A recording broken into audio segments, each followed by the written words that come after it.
Hello dear brothers and sisters, welcome to Potham class. So in the class நம்ம என்ன பார்க்க போறோம் அப்படினா அலகு 7 இருந்து அலகு 7 இருந்து அறநூல்கள் டாபிக்ல கிட்டத்தட்ட எல்லா டாபிக்குமே நம்ம முடிச்சிட்டோம். சரி, 7வது வரைக்கும் எல்லா டாபிக்கும் முடிச்சிட்டோம்.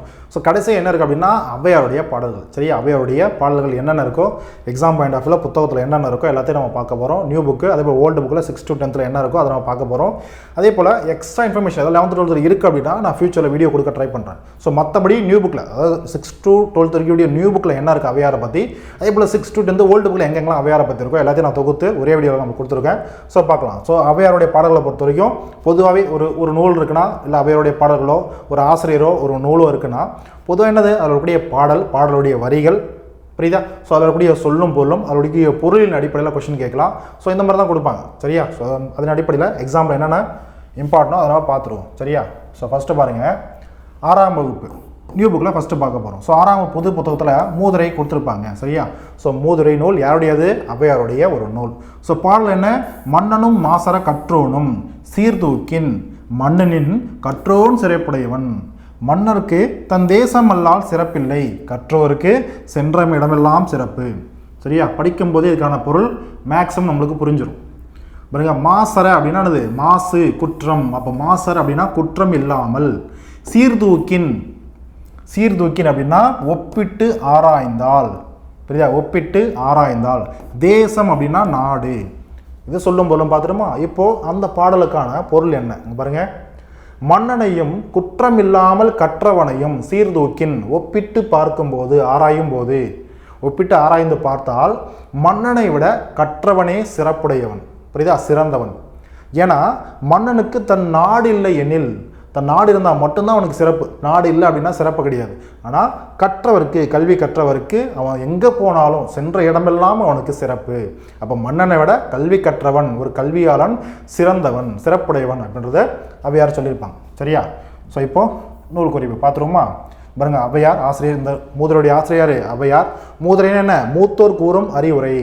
ஸோ கொஸ்டின் கேட்கலாம், மூத்தோர் கூறும் அறிவுரை என்று அழைக்கக்கூடிய பொருள்படக்கூடிய நூல் எது? அப்போ மூதுரை. மூதுரை நூலில் 31 பாடல்களை ஔவையார் பாடியிருப்பாங்க. அதே போல் ஔவையார் இயற்றிய நூல்கள், அதே போல் நம்ம ஔவையார் பார்க்கும்போது கிட்டத்தட்ட 5 பேர் இருக்காங்க.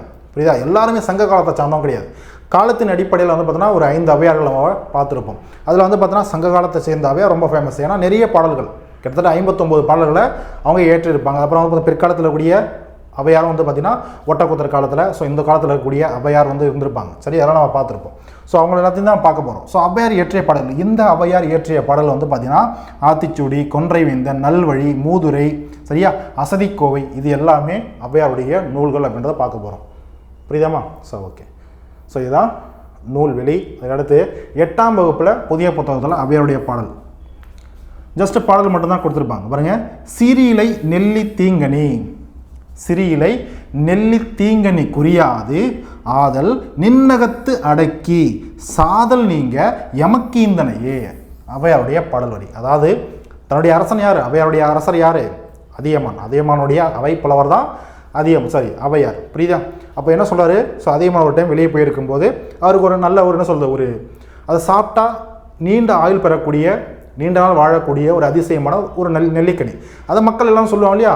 இப்போ ரொம்ப என்ன சொல்ல, யாருமே பறிக்க முடியாத ஒரு இடத்துல ஒரு பழம் இருக்குது அப்படின்னா அது ஒருத்தர் பழந்தானா அப்போ என்ன சொல்றது, அவருக்கு அது போயிருக்குடா, அப்போ அது மூலயமா அது நல்லதுக்கு நடக்கும் அப்படின்னு சொல்லுவாங்க இல்லையா. ஸோ அந்த மாதிரி ஸோ அப்போ என்னது, ஒரு இறப்புன்றதே இல்லாத ஒரு வரம் பெற்ற ஒரு நல்ல ஒரு நெல்லிக்கனி. அந்த நெல்லிக்கனியை பாருங்க, நின்னகத்து அடக்கி, ஔவையார் எப்படி சொல்லுவார்? நின்னகத்து அடக்கி. அந்த நெல்லிக்கனியை சாப்பிட்டா தனக்கு நல்லதுன்னு தெரிஞ்சும் அந்த விஷயத்தை தனக்குள்ளே அடைக்கிட்டு, நின்னகத்தை அடக்கி உனக்குள்ளேயே வச்சுக்கிட்டு சாதல் நீங்க சாகிறது அப்படின்னு சொல்லக்கூடிய தன்னுடைய வாழ்நாளை, பொதுவாக அந்த வாழ்நாள் நீட்டிக்கிறதுக்கு தான் அந்த ஒரு நெல்லிக்கனி. அந்த சாதல் நீங்குவதற்கு எமக்கு இந்த எனக்கு நீ கொடுத்துட்டிய உனக்கு பதிலா அப்படின்ற மாதிரி பாராட்டி பாடியிருப்பார். ஸோ அதுதான் இந்த ஒரு பாடல். ஸோ ஔவையாருடைய இந்த பாடல். ஸோ பாடல் வரிகளை கொடுத்துட்டு யார் ஆசிரியர்ன்றதை கொஸ்டின் கேட்கலாம். ஸோ பார்த்துக்கோங்க. அடுத்து பாருங்க, பாடல் 2. அதே பகுதியில் பாடல் 2வது பாடலை கொடுத்துருப்பாங்க. அதாவது பார்த்தோன்னா தொண்டை நில பகுதி. சரியா. தொண்டை நில பகுதியுடைய அரசன் யார்? தொண்டைமான். ஸோ தொண்டைமான் அதியமானுக்கு இடையில் போர் சூழக்கூடிய, அதாவது போர் மூலக்கூடிய சூழல் ஏற்படும் போது ஸோ அதியமானுடைய ஒரு தூதராக வந்து பார்த்தோன்னா ஔவையார் எங்கே போவாங்க? தொண்டைமானுடைய நாட்டுக்கு போவாங்க. சரியா. ஸோ அங்கே ஒரு தூதராக போயிருப்பாங்க. அங்கே வந்து பார்த்தீங்கன்னா தாங்கிட்ட தான் படைபலமோ படைகளோ ஆயுதங்களோ எல்லாமே இருக்குது அப்படின்ற அடிப்படையில் ஒரு செருக்கு ஒரு கர்ப்பத்தோடு என்ன பண்ணுவான்? ஸோ தொண்டைமான் ஔவையாரை கூட்டிகிட்டு தன்னுடைய படைக்கூட்டில் அதை பார்த்தீங்கன்னா ஆயுதம் செய்யக்கூடிய கிடங்கு, அந்த கிடங்கு கூட்டு போயிட்டு காட்டுவார். புரியுதா? சுற்றி காட்டுவார் ஔவையாருக்கு. ஸோ கொஞ்சம் பயம் வரட்டும் அப்படின்ற மாதிரி காட்டுவார். அதுக்கு ஔவையாருக்கு எப்படி ஹேண்டில் பண்ணியிருப்பாங்க, தன்னுடைய நாடு எவ்வளோ சிறந்த ஒரு நாடு அப்படின்றத ஔவையார் எப்படி பட்டும் படாமல் சொல்லி தொண்டைமானுக்கு போர் புரியாமலே புரிய வச்சுருப்பாங்க. அதியமானுடைய திறன் என்ன, வலிமை என்ன அப்படின்றத ஸோ இந்த பாடலாம் அழகாக சொல்லியிருப்பாங்க. ஸோ என்னன்றதை பார்த்துருவோமா? அங்கே பாருங்கள், இவ்வே அப்படின்னா இங்கே இந்த இடத்துல அர்த்தம். அதாவது தொண்டைமானை பார்த்து ஔவையார் பாடுறாங்க.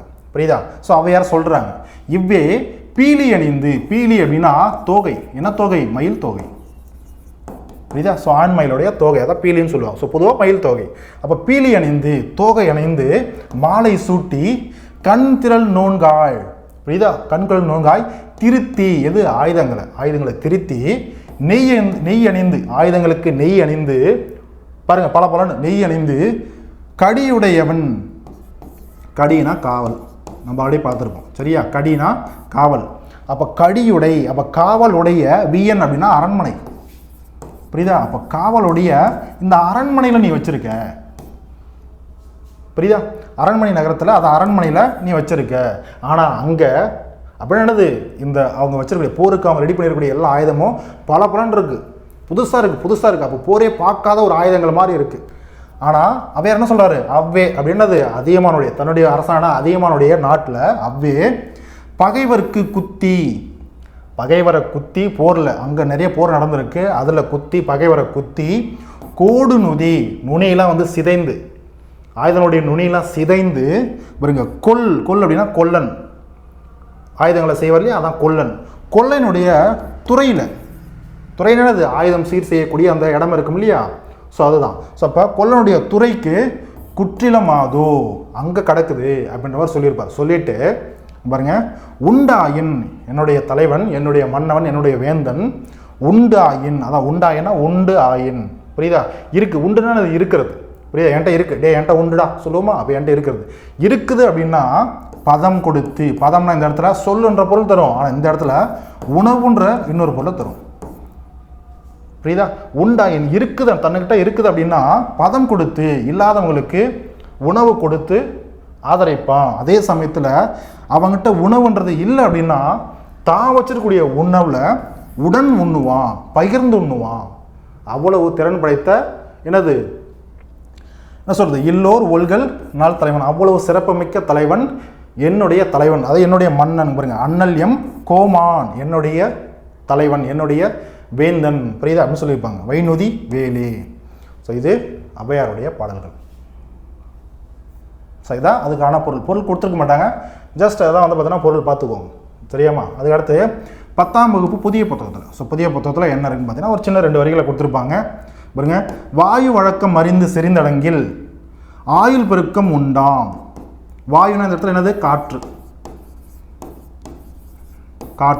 காற்று வழக்கம் அறிந்து, அதாவது காற்றை சுவாசிக்கிறது. காற்று வழக்கம்னா இந்த இடத்துல காற்றை சுவாசிக்கிறது. அது சிம்பிளாக சொல்ல போனால் என்ன சொல்கிறது, ஒரு தியானம், ஒரு யோகா இருக்கிறது. புரியுதா? அந்த மாதிரி சொல்கிறது. அப்போது ஒரு காற்றை எப்படி உள் இழுத்து அதை அடக்கி எப்படி வெளியே விடணும் அப்படின்னு சொல்லக்கூடிய அதை அறிந்து சிரிந்தடங்கில் என்னது, ஆயுள் பெருக்கம் உண்டாம், நீண்ட ஆயுளை பெறுவாங்க அப்படின்றது இந்த பாடலுடைய பொருள். புரியுதா? இவர் வந்து பார்த்தோன்னா பிற்கால ஔவையார், சங்க காலத்து ஔவையாரில் இவர் பிற்கால ஔவையார். என்ன நூலில் சொல்லியிருப்பாங்க? அவ்வை குறள் அப்படின்ற நூலில் இந்த ஔவையார் இந்த கருத்தை சொல்லியிருப்பாங்க.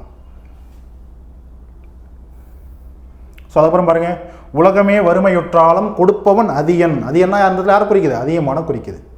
புரியுதா? ஸோ இது சங்க காலத்து ஔவையார். ஏன்னா சங்க காலத்தில் தான் அதியமான வந்திருப்பார்.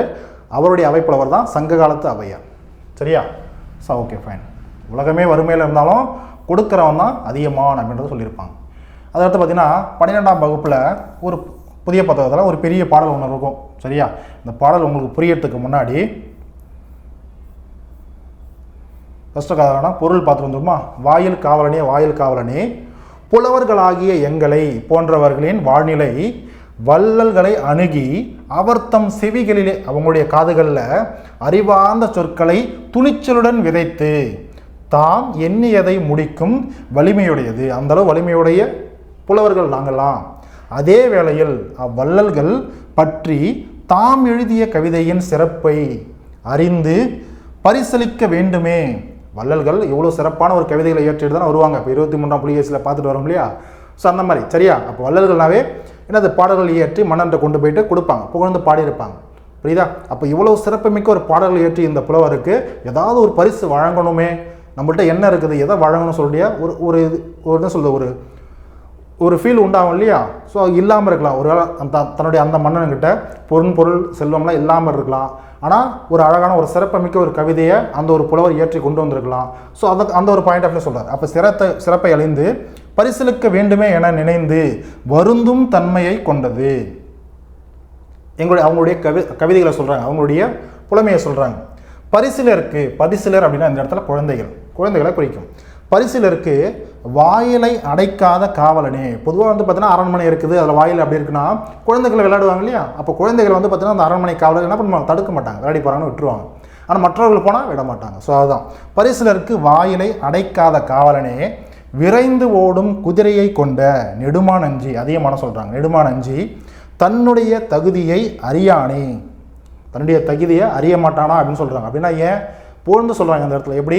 ஏன்னா நம்ம ஆல்ரெடி பார்த்துருப்போம், இல்லாதவங்களுக்கும் கொடுக்குறவன் தான் அதிகமான அப்படின்றத பார்த்துருப்போம் இல்லையா? ஸோ அதுதான் சரியா? அப்போ என்ன சொல்கிறாங்க பாருங்க, அவனை நம்பித்தான் இவ்வுலகில் வறுமை நிலையில் உள்ளோர் வாழ்கின்றனர் என்னும் நினைப்பு போலும் அப்படின்றத சொல்லியிருப்பாங்க. இவ்வுலகில் அறிவும் புகழும் உடையோர் இன்னும் மாய்ந்து விடவில்லை. அதாவது எங்களை போன்றவங்க இன்னும் மாய்ந்து விடவில்லை, இன்னும் செத்து போகல யாரும். இந்த உலகமும் வெற்றிடம் ஆகவில்லை, இந்த உலகமும் இன்னும் முடிஞ்சு போகலை. புரியுதா?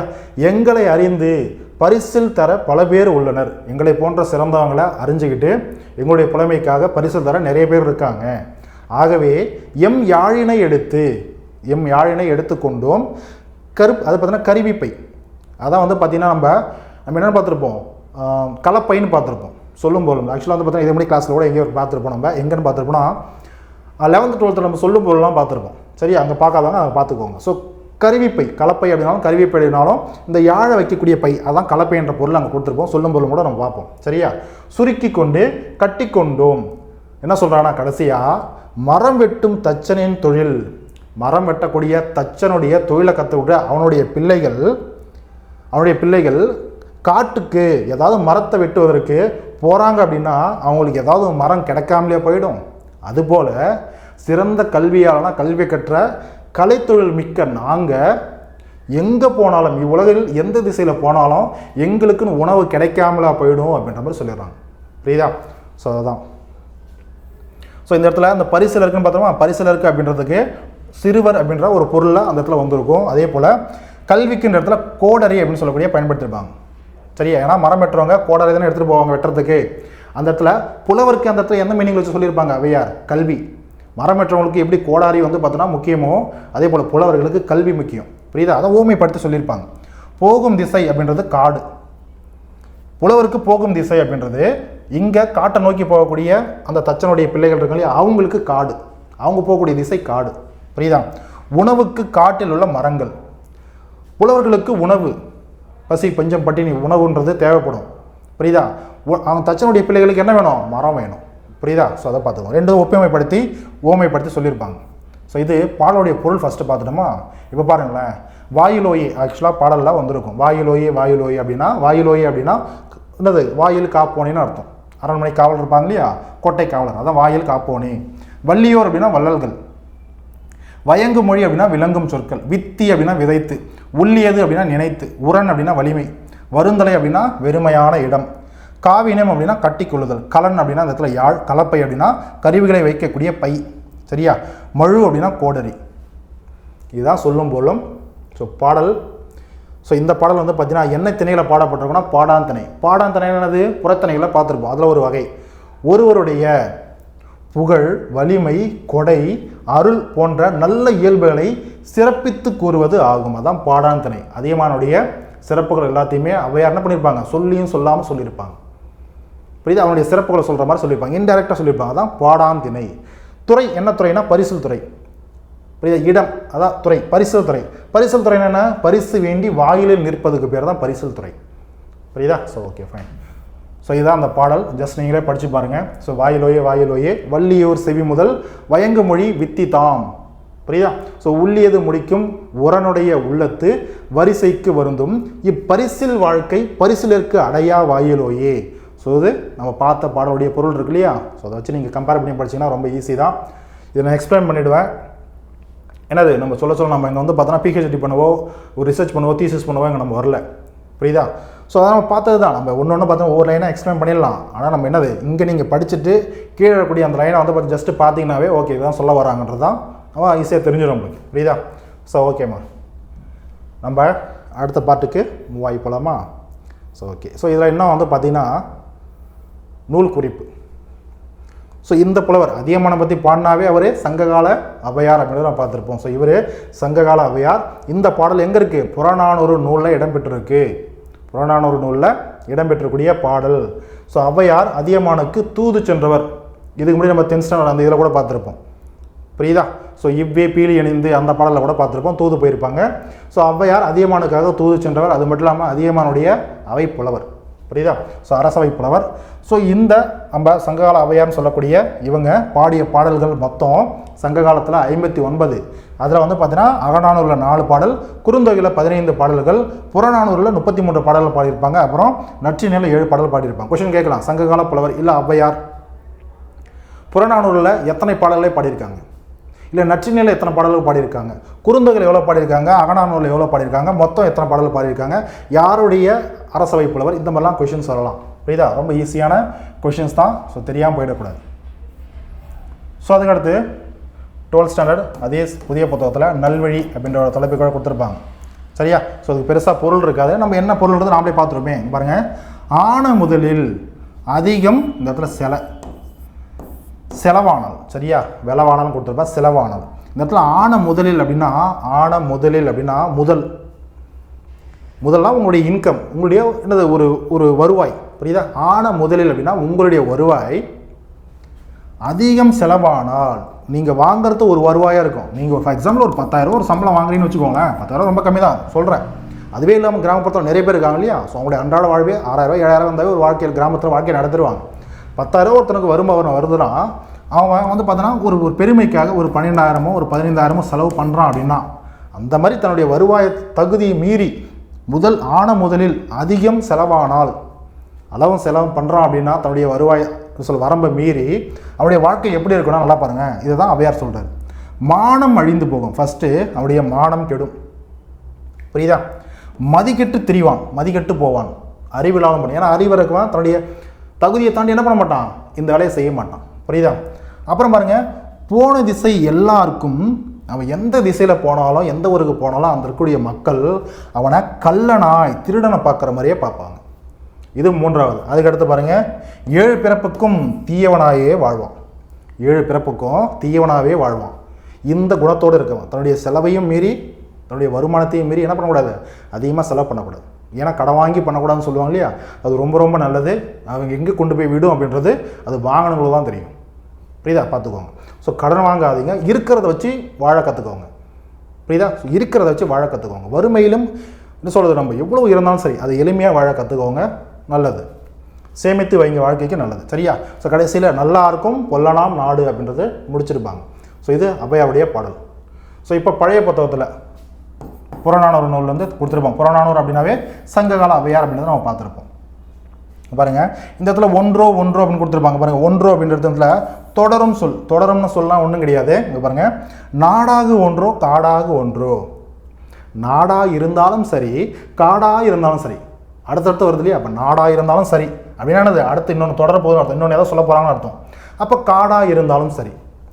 பாருங்க, அவளாகு ஒன்றோ, அவள் என்னது பள்ளம், அவளாகு அப்போ பள்ளமாக இருந்தாலும் சரி, மிசையாக ஒன்றோ மேடாக இருந்தாலும் சரி. அவை அப்படி பாடுறாங்க. சரியா? அப்போ நாடாக இருந்தாலும் ஒன்றோ, நாடாலும் இருந்தாலும் சரி, காடாக இருந்தாலும் சரி, பள்ளமாக இருந்தாலும் சரி, மேடாக இருந்தாலும் சரி, மிசைனது மேடு, அவள் என்னது பள்ளம். புரியுதா? எவ்வழி நல்லவர் ஆடவர் அவ்வழி நல்லை. யாரை சொல்கிறாரு? வாழிய நிலனே, நிலத்தை சொல்கிறார். நிலத்தை புகழ்ந்து சொல்கிறார். என்ன சொல்கிறாங்க?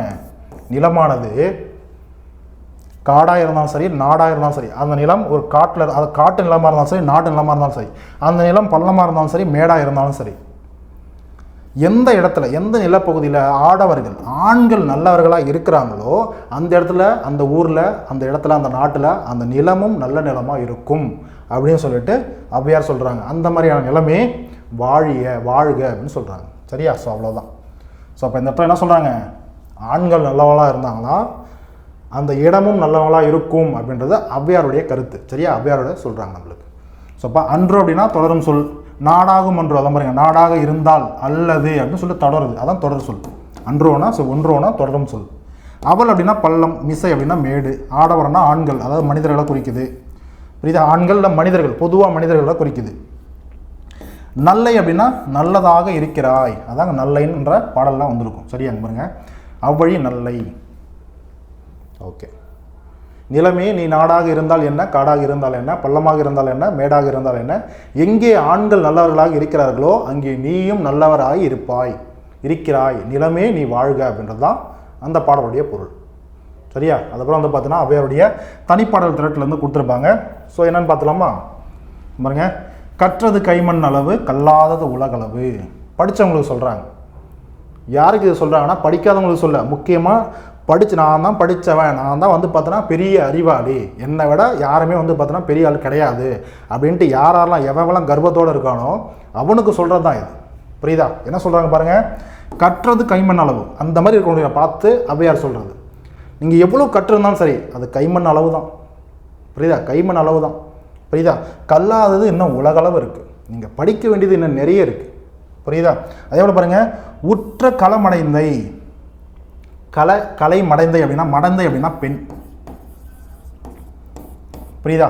அந்த பெண் ஒரு மகளாக இருக்கலாம், ஒரு தாயாக இருக்கலாம், அதாவது அன்னையாக இருக்கலாம், யாராக வேணா இருக்கலாம், பொதுவாக ஒரு பெண்.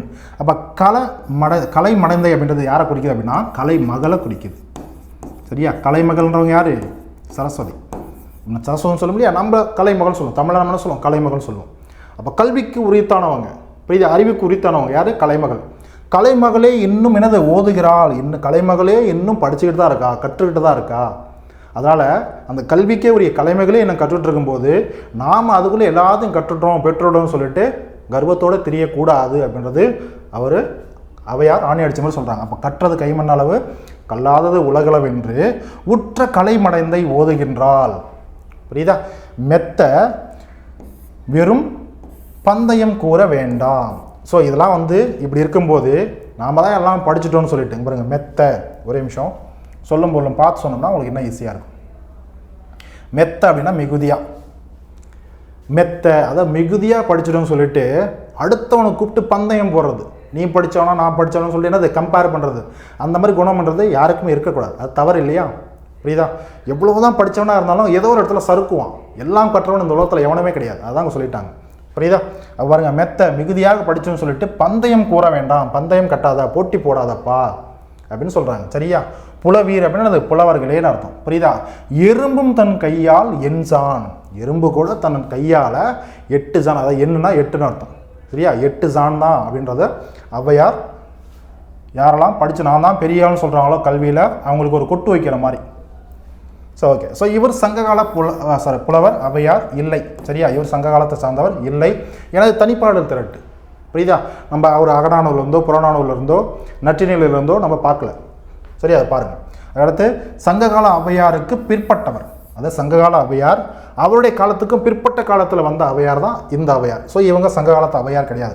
இவங்க யார் அப்படின்னாங்க பாருங்கள், கம்பர், ஒட்டக்கூத்தர், புகழேந்தி புலவர், இவங்கெல்லாம் வாழ்ந்த காலத்தில் வாழ்ந்த ஔவையார் தான் இவங்க.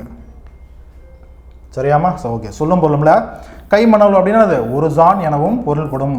கைமண் அளவுனா கொஞ்சம் தான் அர்த்தம். புரியுதா? மெத்த அப்படின்னா மிகுதியாக, பந்தயம்னா போட்டி போகிறது, புலவீர் அப்படின்னா புலவர்களே, கலை மடந்தை அப்படின்னா கலைமகள் அப்படின்றத குறிக்கும். ஸோ பாடலை போல் நம்ம ஆல்ரெடி பார்த்தாச்சு. இருந்தாலும் பாருங்கள், புலவர்களே இதுவரை நாம் படித்தது கைமண் அளவே, இன்னும் படிக்க வேண்டியவை உலகளவு என நினைத்து கலைமகளே இன்றளவும் படித்து கொண்டே இருக்கின்றாள். புரியுதா? ஆதலால் மிகுதியாக படித்து விட்டோம் என்று செருக்குடன், செருக்குனா என்னது? இருமாப்போடு, கர்வத்தோடு, திமிரோடு இருக்கிறது. புரியுதா? வீண் வல்லமை பேசுதல் வேண்டாம், எறும்பும் சிறு எறும்பும் அதன் கையினால் என்சான் உடையதே. ஓகேவா? ஸோ இது ஔவையாருடைய ஒரு சிறப்பான ஒரு பாடல். ஸோ அடுத்து பாருங்கள் ஸ்கூல் புக்ஸில் கொடுத்துருப்பாங்க. சனி நீராடு அப்படின்றது யாருடைய வாக்கு? ஔவையாருடைய வாக்கு. இளமையில் கல் சொன்னது யார்? ஔவையார். ஸோ இதெல்லாம் நம்மளுக்கு தெரியும், ஆல்ரெடி படிச்சிருப்போம். ஸோ ஓகே, கடைசியாக ஆத்திச்சூடி படிக்காமல் ஔவையாரை முடிக்க முடியுமா? ஸோ ஆத்திச்சூடியை நம்ம பார்த்துருவோம். என்ன சார் ஸ்கூல் புத்தகம் சொல்லித்தர மாதிரி சொல்லித்தரீங்க அப்படின்னா படிச்சு தான் ஆகணும், தெரிஞ்சுக்கணும் இல்லையா? ஸோ கொஷின் கேட்கலாம், ஔவையாருடைய பாடலும் கொடுத்துட்டாங்க. ஸோ இது தெரியாமல் இருந்தால் எப்படி? ஸோ பார்த்துடலாம். ஸோ அறம் செய்ய விரும்பு, நம்மளுக்கு தெரியும். அறம்ன்றது செய்யணும், அறம் செய்ய விரும்பணும். ஆறுவது சினம், சினம்ன்றது கோபம், வெகுளித்தன்மை. அதை ஆறணும் அப்படின்னா அதை நீக்கணும், அதை கைவிடணும்னு அர்த்தம். இயல்வது கரவேல், இங்கே பாருங்கள், கரவு. கரவு அப்படின்னா கரத்தல், கரவுனாலும் கரத்தல் அப்படின்னாலும் மறைத்தல், ஒளிவு மறைவுன்னு அர்த்தம். இயல்வது கரவேல். ஈவது விளக்கேல், ஈவது ஒருத்தவங்க யாராவது கொடுக்குறாங்க, ஈவதான அது கொடுத்தல்.